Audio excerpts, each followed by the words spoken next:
All right, I am here with the lovely Anita, and we are going to be doing a recording around the Annual Investor Audit, but just the mindset shift that you've had as a business owner and property manager into implementing these. And so we are going to talk about that, and I have a couple of questions, heavy questions that I'll ask you to throw into the mix. So welcome. Thank you for having me. We were talking about annual investors today, weren't we? Yes. Okay, great. Okay. And we're talking about language with clients as well. Right. So I'm going to ask you like a pretty honest question. Yeah. How many years have you sat on the idea of doing the annual investor audit? How long? About 18 months before we started doing them. And what stopped you from doing them at the start?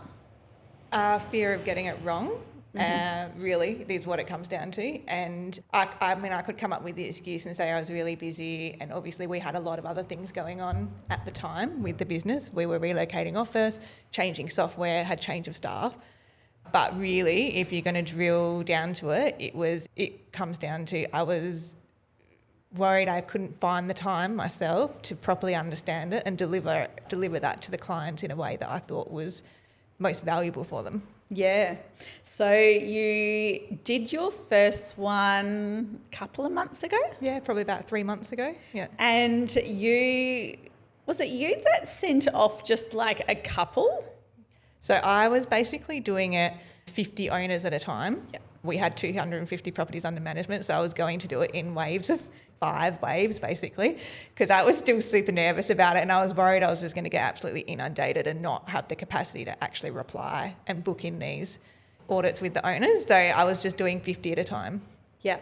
But then I did 50 in 1 week, and then I did 50 again 2 weeks later, as in sending the invites out. And then after that, I realised that when I sent those 50 invites out, maybe I was getting, what is the percentage, like 10% at most would book in.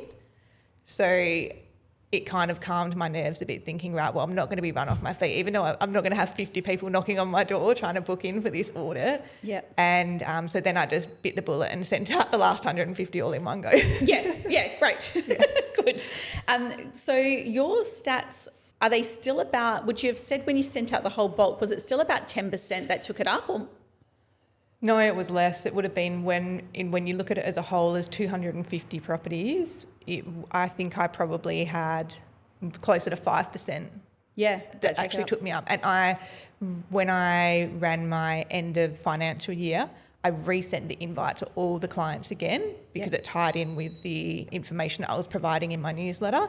And I had another little uptake then, but yeah, aside from that, no, we would have landed on around 10% of the portfolio of clients that actually took me up on the offer of the audit. Yeah, and I think that it can be very reflective of the type of clients that you've got, because like for me, I've got clients that are like mainly interstate investors, mainly more of a basic standard home, where you deal with a higher end client and local. Correct. So that's reflective in that 10%, because I would probably honestly say that I don't know whether I've had many of my like local investors take it up. Yeah, and it's funny that you say that, because when I do look at the clients that did book in, it is the over east. Is it? Yeah, and probably the clients who were always very driven from an investment perspective, as opposed to it used to be their principal place of residence, or they're travelling. So it's very much focused on those clients that are savvy investors and very much in the game, operating it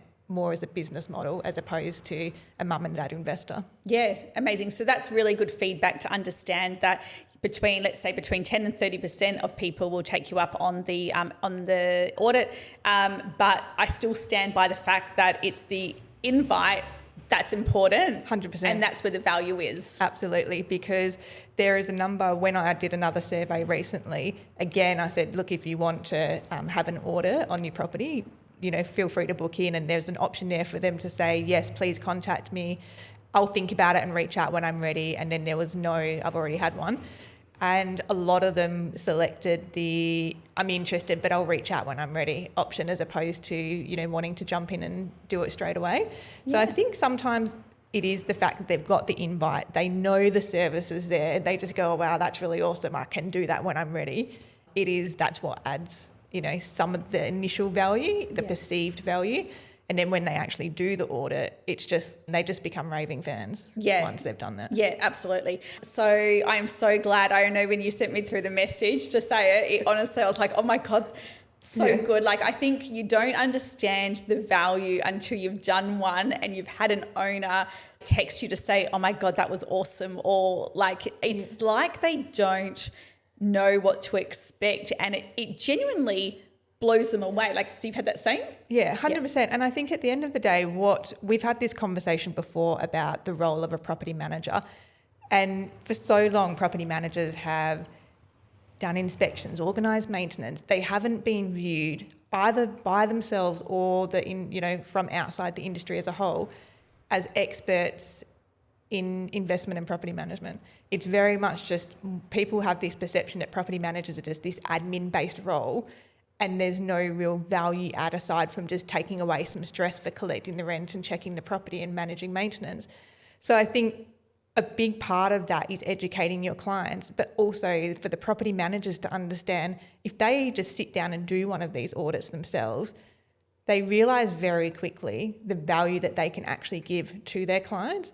The clients have no idea because there is no perception out there that this is something that property managers are capable of or offer as a regular kind of service. So I think what's a really good takeaway for people to think about is as we're seeing this shift in the market, thanks to the federal budget in part, but also just we're coming to that point where the market is shifting, property managers really want to be thinking about where are we adding value for our clients?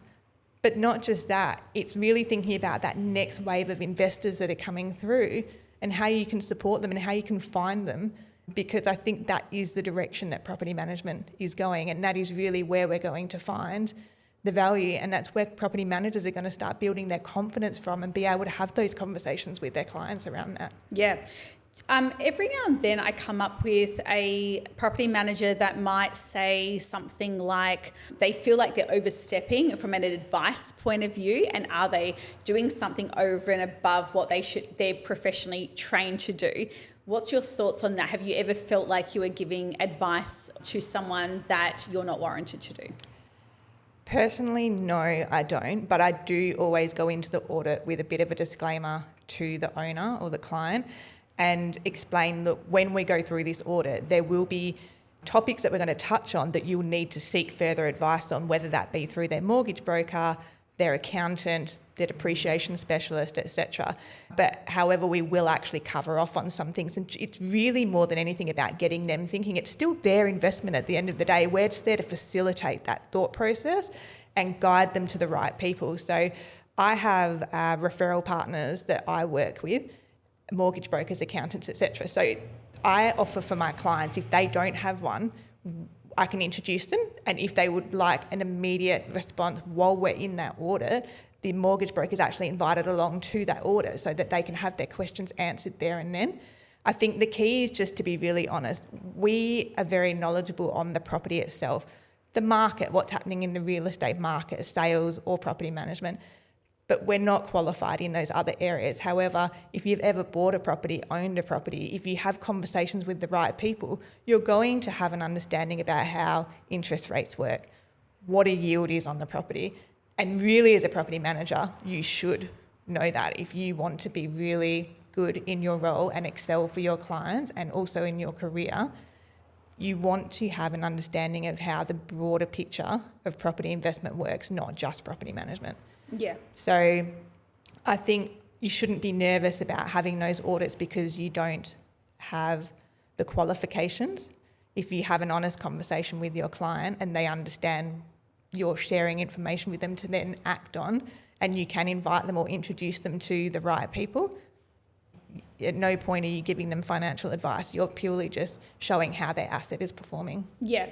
I always touch on clients with their mortgage rate and I always ask them what's your interest rate on the property. For me, I just like roughly knowing as an idea where you're at, and they might go, okay, I'm at 6.34%. Sometimes they don't know. And even just by asking the question allows them to think, oh, I wonder what my interest rate is. Like even just triggering that's important. Yeah.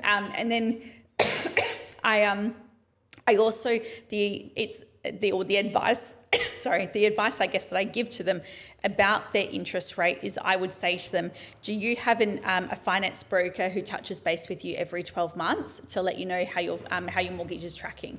And they go yes or no. Yeah. And if they say no, I said no worries. I said a good finance broker should actually be in touch with you every 12 months, maybe even more frequently, to let you know if you're on the best rate for your property. So if you've got someone that does that, fantastic. I'm happy that that's getting checked off. If you don't, do you want me to put you in touch with someone that can do that for you? Yeah. So it's like literally like I'm not giving advice on your mortgage, but I'm letting you know what you should expect as an investor and who you should reach out to, or I can put you in touch. That's how you have that conversation without feeling like you're overstepping the line. Correct. Yeah. And I think the thing is that you need to remember that client is coming to you because you are the expert. I don't think they're ever going to think that you're overstepping the line by looking out for their best interests. And phrasing the question in the way that you have, if anything, they're just going to have more respect for you for highlighting, the points that they need to consider. Same thing if you ask them about their insurance, because as property managers, we don't always manage their insurance. So it's just asking them, did you review your insurance last time I was up for renewal? We know there's been an increase in insurances. Have you had a comparative quote done? So it's all those other little ways and that are within your control and things that you do manage within your role normally that you can add value for them in that way as well. Yeah.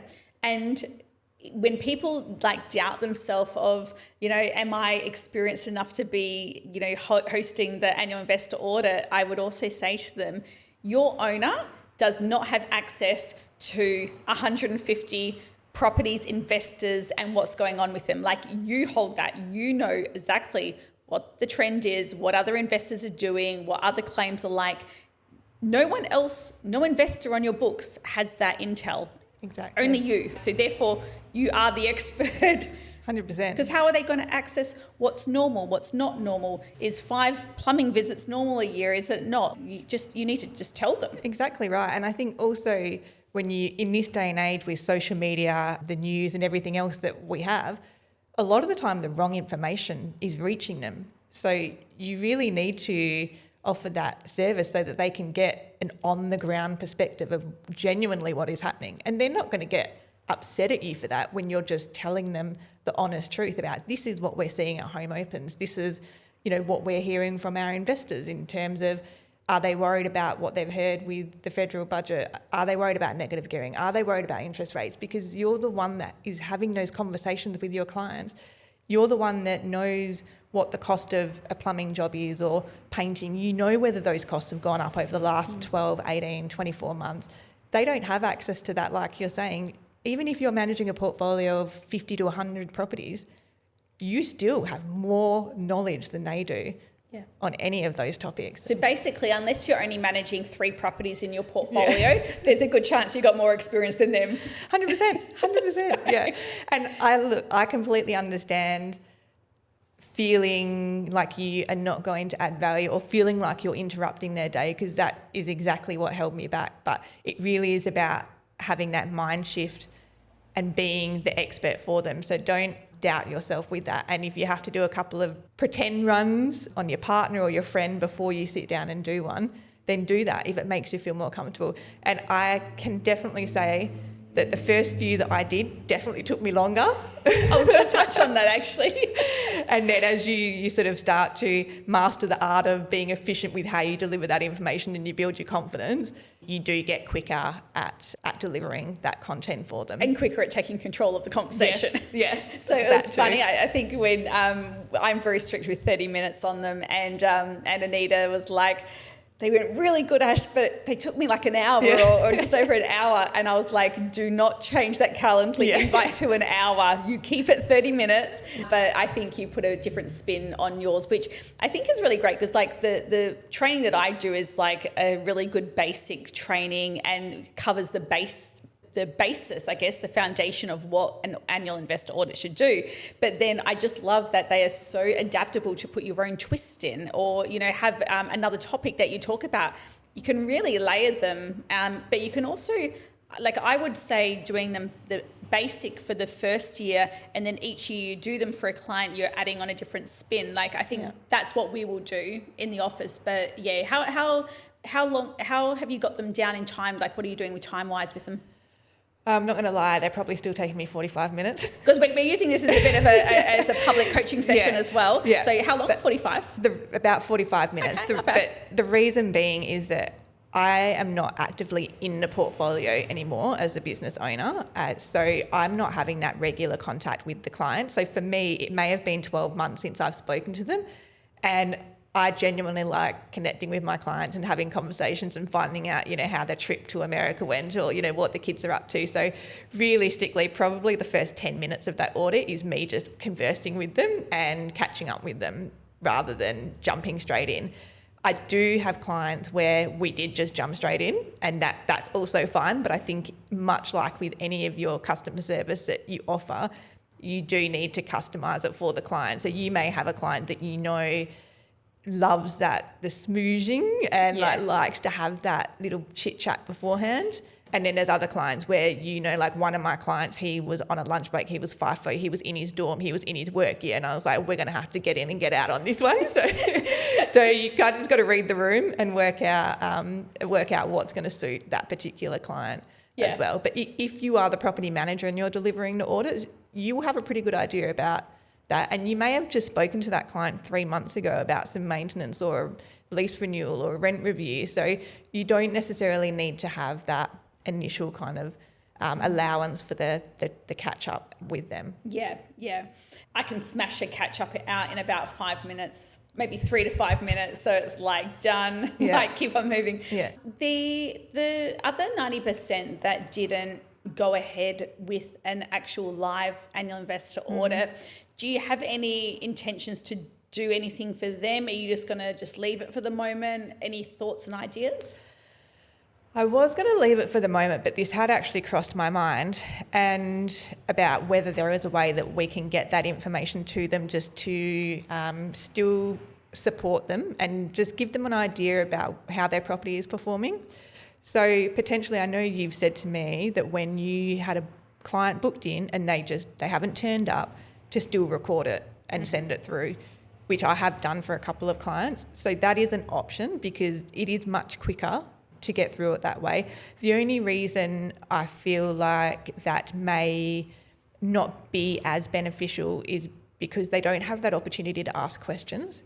And if depending on how the language that you use and how you frame the information from that audit for them, they may look at that report or watch the video that you've recorded and be like, oh, I've got $300,000 in equity in that property I'm going to sell.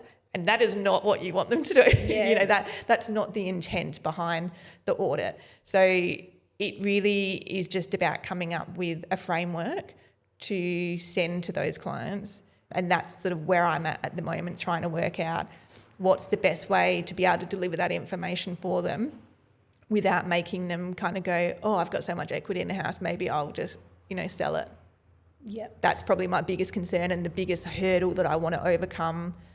But that will come down to language. Yeah. I when you get a moment, when you book your session in with Marissa, just get her to show you what she uses for those ones.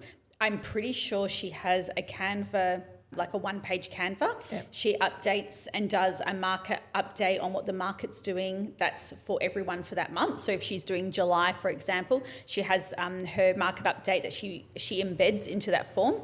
She does a maintenance score and she might do a tenant red flag score. So there is a couple of things she just checks. I don't know how she processes it quickly in the back end to deliver it, but you can ask her. But she does that and then she sends that off to the client as their update. So they still get something. So it's a slightly different version, really. It's almost like a live newsletter. But a little bit customised for them. But it would be something that would be fine on a certain size portfolio. Would you want to do it on a large portfolio? I think it'd be way too time consuming. We are looking at how to automate it the process. Yeah. So that's something that we're working on at the moment, which still, will probably be a couple of months out. But I don't think it will matter too much, even if it is just a generic live market update and a bit of education on something. You don't actually have to give them that property investment report, but something that even if you haven't booked into your annual investor audit, here's a quick update to provide them something. Yeah. Or the other idea is that, well, you've got the invite, you can book in whenever you want. If you don't want it, you don't want it. Yeah. Well, the other thought I just had while we were sitting here was potentially if you go through your folio, maybe the best way to do it is, if you want to break it down over time, is to look based on the lease renewals and then do it, say, 150 days out from someone being due for their lease renewal. You can send them a little audit. Because the audit does, I find, tie in with what their decision is going to be when the lease renewal time comes. And if you can cater that audit that you're doing specifically for them, that's not a live in-person audit, to be more what the format that you're talking about with Marissa, and send that to them 150 days prior to the lease renewal. At least they're still getting some information about how their property is performing, and they can then review that in line with when the property manager then emails them, or sorry, if you are the property manager, when you email them, and you contact them about their lease renewal. At least they're prepared for, okay, the market's not as hot as it was before, or there's a couple of maintenance items that you should probably think about doing at your property, and if you do those, then that's where you're going to get more value from your rent. So it sort of prompts that and prepares them so that you don't just have this assumption from people that, oh, we're just going to put the rent up another $50, but not necessarily understanding, well, you've got maintenance at the property that if you do it now will not just add value at the rental return price, but also you're maintaining your asset longer term. So it's an education opportunity, I guess, as well. Yeah, I mean, even just like brainstorming that, that could just definitely be something operationally that you can put into the system, where it's not actually related to the annual investor audit. It's just that we have a rule in our office that 150 days out, we send an educational video on lease renewals. That's exactly what you're saying. So not even linking it with the annual investor audit. No, that's just something we do. Just a standalone thing.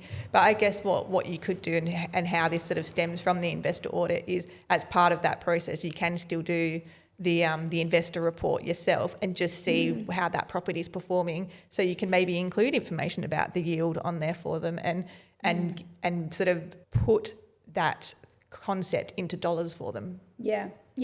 And how, if look at doing this to your property in the next 12 to 24 months as a longer term maintenance plan, that will potentially increase that yield for you for the longer term, or increase the value of the property. So you can still come at it from that perspective, so they don't just feel like it's a pre-lease renewal sort of generic thing that you're doing.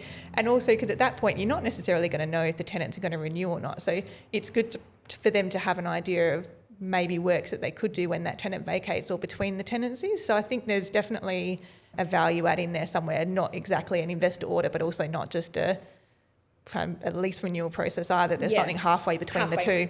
Because it is very much about planting seeds so that their mindset is prepared for that call of your rent can't move. Yeah, particularly in this market in the economy, I guess, that we're in at the moment, with the cost of living being quite high for a lot of people, to throw something at them 90 days out from that lease being due, if that tenant's going to vacate, that may not be enough time for them to prepare either mentally or financially for whatever it is that you're suggesting. Yeah. So, or whatever it is, it's not just a suggestion, it's something they need to do in order to hold the value of their property or find good tenants, because, there's a wall that's falling down. It really needs to be patched and painted.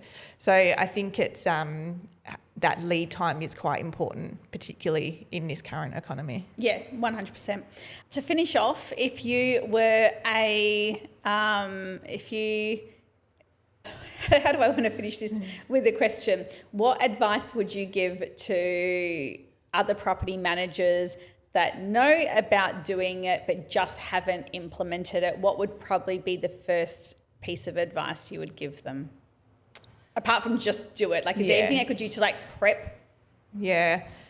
I would say the first thing to do would be get on CoreLogic if that's what your agency is using, and have a look at the investor report and just familiarise yourself with it so you're comfortable with the information, and then do a little bit of research and understand what a yield is, how to calculate it, and those kind of things. Because I think once you've got that confidence in understanding the information, that will remove your fear of actually going the next step and doing it. Yeah. So I would say just actually look at the CoreLogic report, or the rent find or suburb finder, or whatever the software is that agency uses, and just have a look at that report. Yeah. And do it on one of the properties in your folio or your own property, because it's really interesting information to have. Yeah. And then just understand that what's actually in it. Yeah. Because the fear of the unknown is what's going to stop you. Yeah. Correct. Yeah. The if you're a business owner or head of department listening today, that would be a really great like team meeting to dissect. Like, even if you've got like if your boss owns a rental property, do it on his property. I mean, that sounds so stereotypical, his, but you know what I mean. Like do it on someone's investment property in the office. That'd be a bit do of it fun. as a live training session almost. And even if there is, you know, no immediate plan to implement the audit, it's still a really worthwhile training session to do with your team. Yeah. And especially when you've got change of team. I've definitely found this. So, you know, I'm sitting at a team meeting and I think my team knows all about something because I've done this in training before. But then I realised, well, actually they don't know, because that was several years ago when there was different team members here, and we went through this whole process of doing audits or whatever the case may be, mortgage insurance and you know, understanding how mortgages work and that. So I think it's very easy as an operation manager or as a business owner to assume that your team know everything that you know. Even if you have done training on it before, if it hasn't been utilised, there's a very good chance that's been forgotten. Oh my God, it's making me laugh because yesterday I was sitting with the team and they were like, this owner wanted a spreadsheet on all these quotes, and the property manager was like, fuck that, I'm not doing a spreadsheet. I was like, just get Claude to do it. It killed me. She turns to me and she goes, who's Claude? Is he one of the VAs? I was like, are you kidding me right now? Are you being serious? She's like, is he a VA? I was like, he's not a VA. Oh my God. I said, do you girls not listen? Like, you know, I preach this so much to like everyone else. And then it's like my team is asking me. And then I was then having a joke about it during the day. And then I had the senior property manager goes to me, what's Claude? I was like, guys, honestly, I need to go home. I can't cope with this. So I had to actually show them how to put the prompt in to do it. But it was such an eye-opener because we just assume people know. Yeah, 100%. And I think, you know, I have conversations with a lot of people, and I'm sure that I relay that information onto the team, but maybe it's just been in a conversation with one of my property managers and not, you know, the other two. And so it's very easy for information to get lost, and that assumption is a really dangerous thing to do as an operational manager or as a business owner. Even if you think you've covered it and your intent is good, it would be worth spending sort of 10 minutes of your weekly meeting just repeating yourself, even if it feels repetitive. Every single week till you die. Repeat. Yeah. And this is the other thing is, I think if it's not, like if you've got property managers or you're a property manager yourself and you don't have an investment property or you don't own your own property, these things are not necessarily in the forefront of your mind. So to assume that people think about those things just because you do is where you end up with that discrepancy. It's not natural. Yeah. And I think, you know, there's a lot of younger property managers out there as well who have not yet purchased a property or purchased an investment. So that whole process is foreign to them. And I think if nothing else, set them up for their own personal success and bring someone in that can talk about those topics, and they're qualified to do so.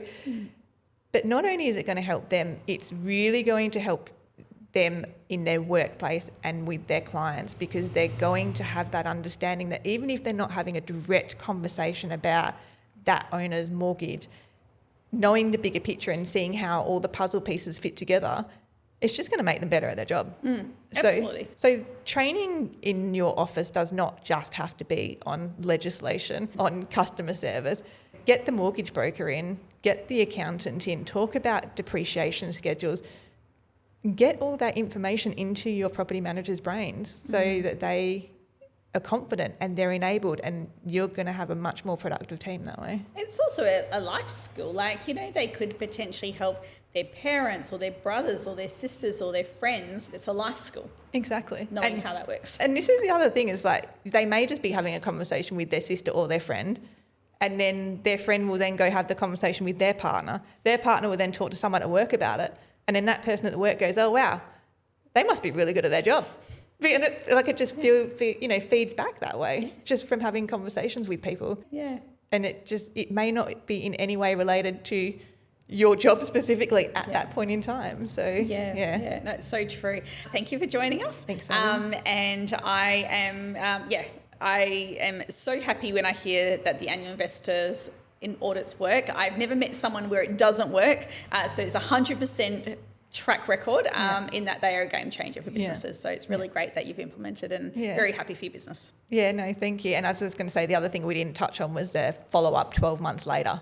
Oh, yeah. So just create a task in your system and follow up that client once you've done the audit initially. Yes, okay. To offer them that service again in 12 months' time. And if you're saving the report from when you did it, that could be a really good opportunity to look at the difference between the two. Are you putting it in as a task or compliance section of Property Me? I've just been putting it in as a task in Property Me. Yeah. Okay, amazing. Myself, yeah. Yeah, so for us, and I think that's perfect for you and your size office. For us, what we've done is we have done the portfolio on certain months. So we know like April, May, June, July, and we've got an individual portfolio. Yeah. There's one that goes out in April, one that goes out in May.